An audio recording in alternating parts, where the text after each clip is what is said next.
Веско каза да не казвам курове тази година за видеото. И сега пътуваме към някаква хижа. Не се знае коя хижа. Коя хижа? Това е радиото. Радиото. Ето хижа. Уа! О, фак! Катари! Дай, момче. Дай! Издръпа. Радиото, септември, бе. Виж какъв сняг е. Чудесно место за връщане. Не ми се прави с този форт, качил си го преди да завали снега. Не.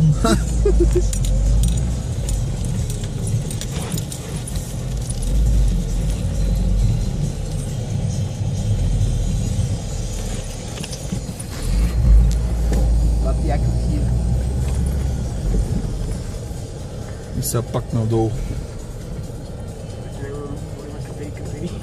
Сега няма да е катари вече. Не, сега ще има спирай. Нямам как ще спреме, бате. Ау. Трудно. Не спираме, нали? Не, в никакъв случай няма да спирам. Не, право дай газ, защото... така. Това е колатро, брат.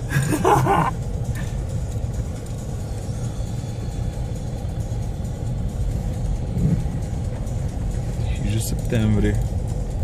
Хубав сняг беше, някакъв ни гледаш отгоре от стечката. Къде ли? То път надясно, къде ли ходи? Това път надясно, чакай как се спуска... Тук как се пуска това, бе, бе? Не, това не е за кола. Светкавицата. Не се пуска, май. Тук ще е трудно за кола на там. Тук заври с кола да ходиш, да. Тук с черок. Чакай. Айде, от кога го чакам този черок? Айде. По-височко. От кога го чакам този черок, че това много опира. Така е, спортното откачане опира.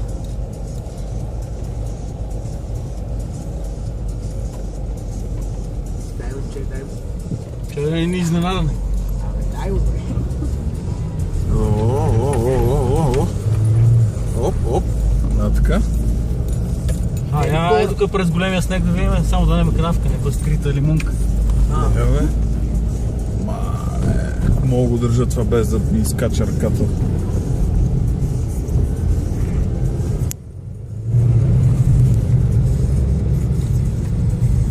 На километраж се движиме с 80, но според мен е около 20.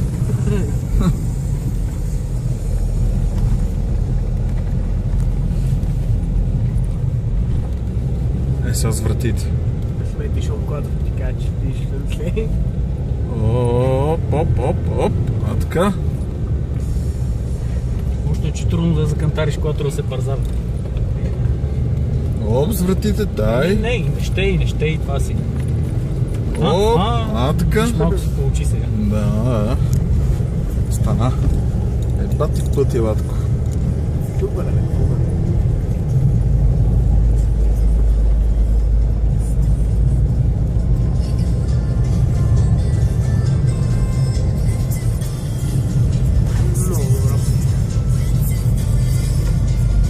Аз имам само кои песнички.